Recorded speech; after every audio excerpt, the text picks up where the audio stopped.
कामं करू नको. सगळे कामं मीच करणार आहे आज.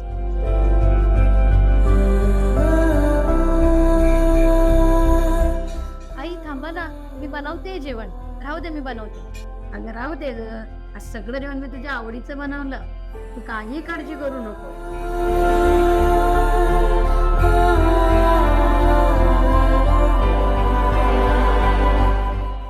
आई, आज तुम्ही सगळे कपडे धुवून वाळत सुद्धा घातले. मी केलं असतं ना. अगं राहू दे गं. कधी कधी मी पण कामं करायला पाहिजे ना सायली. हा या सगळेजण या. हा सायली कुठे आहेस ग तू? हा काय झालं आई? बोला. अगं मी तुला सांगायचंच विसरली.